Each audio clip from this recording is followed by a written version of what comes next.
Here's a culture tip that could save you from major birthday embarrassment. In America, it's your birthday, so you plan the party, send invitations, and host everyone. In the Netherlands, it's your birthday, so you sit in a chair while everyone else celebrates you.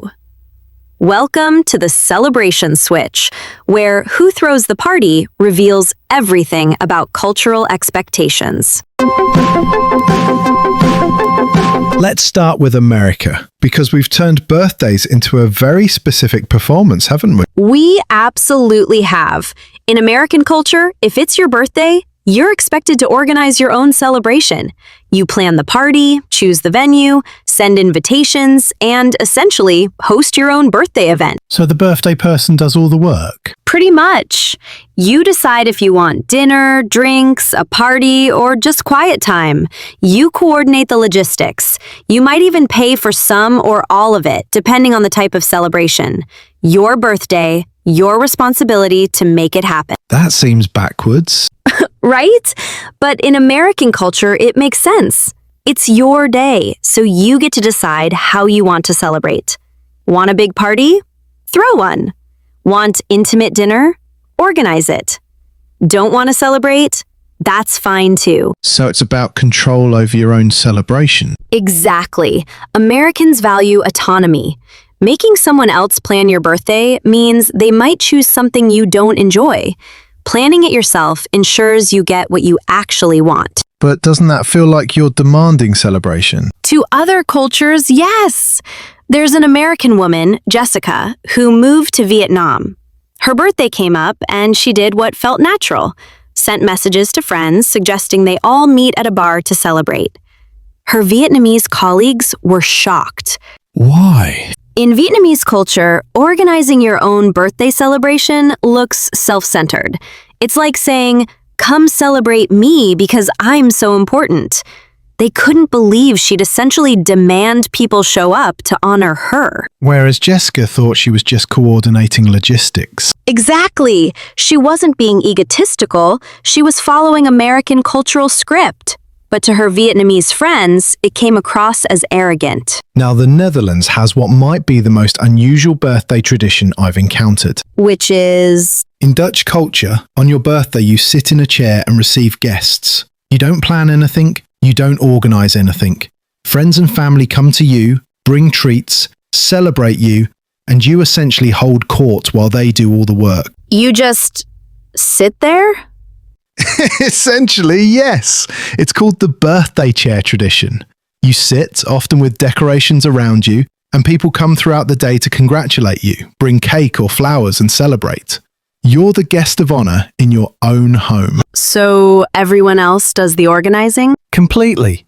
Your friends and family decide amongst themselves who's bringing what, when they're visiting, how they're celebrating you. The birthday person's only job is to show up and be celebrated. That's the opposite of America. Totally opposite, and it gets more specific. Dutch birthday gatherings involve sitting in a circle, with the birthday person often in a special chair. Everyone congratulates everyone else for knowing the birthday person. It's this whole ritualized celebration. Wait, you congratulate other guests? Yes, you go around the circle congratulating the birthday person's parents, siblings, close friends. Congratulations on your son's birthday. Congratulations on your friend's birthday. It's about celebrating the relationships around the birthday person. So it's communal rather than individual. Exactly. Dutch culture sees birthdays as community celebrations. The birthday person is central, but it's really about the network of relationships around them. What happens if a Dutch person tries to organize their own birthday? It would seem strange and slightly sad. Like they don't have people who care enough to celebrate them.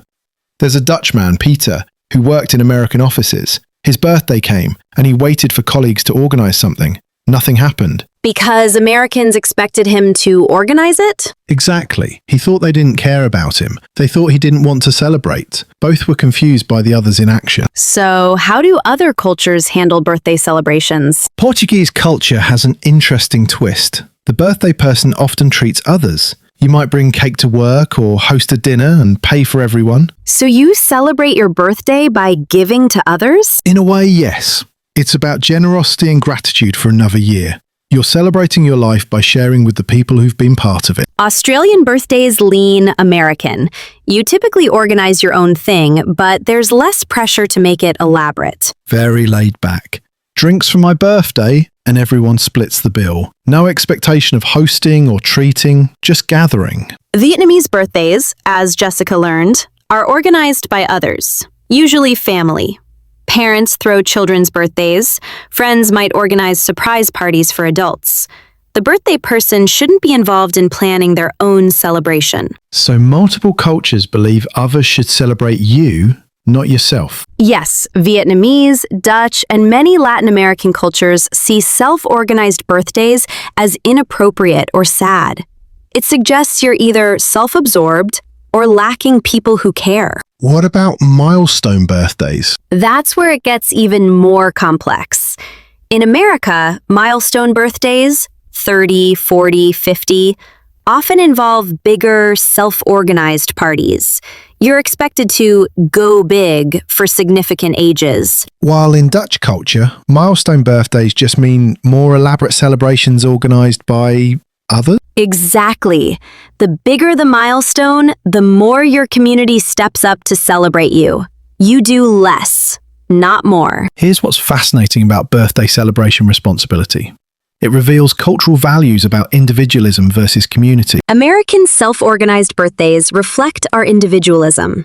It's your day, your choice, your control. You're responsible for your own happiness, even on your birthday. Dutch birthday traditions reflect community interdependence. Your people celebrate you because you're valued by the group. Being celebrated by others proves your social integration. And neither is wrong. They're just different frameworks for what birthdays mean. Americans would find the Dutch model passive. Dutch would find the American model self-centered. The cultural misunderstandings must be constant in international workplaces. They're everywhere!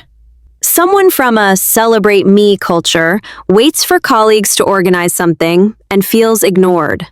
Someone from a celebrate yourself culture waits for the birthday person to take initiative and thinks they don't want to celebrate. And both feel hurt by the other's inaction. Exactly.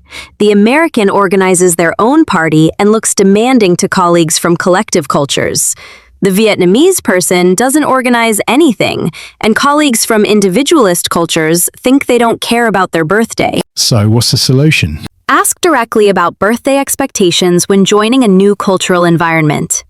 How do birthdays typically work here? Does the person organize something, or do colleagues? And don't assume your cultural model is universal. If you're in an American office as a Dutch person, you might need to organize your own thing. If you're American in Vietnam, let others take the lead. Even if it feels completely unnatural. Especially then. Birthday culture is so ingrained, we don't even realize we have assumptions about it until they're violated. The birthday responsibility isn't really about parties. It's about identity. Whether you celebrate yourself or others celebrate you reveals whether your culture sees individuals as self-determining or community embedded. And whether sending drinks at Murphy's for my birthday makes you normal or narcissistic. Welcome to International Birthdays, where even celebration requires cultural navigation. Thanks for watching this exploration of birthday customs across cultures.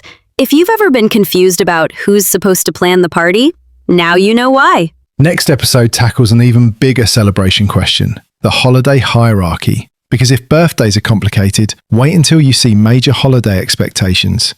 In the UAE, celebrating Christmas publicly isn't allowed. In the Philippines, Christmas joy is practically mandatory. Get that wrong and you violated serious cultural or religious boundaries. Subscribe for new episodes every Tuesday and Friday. And if you've experienced birthday culture shock or organized celebrations across cultures, share your story in the comments. We love hearing about your celebration experiences. Until next time, may your birthday celebration match cultural expectations. And may someone else do the planning if you're Dutch.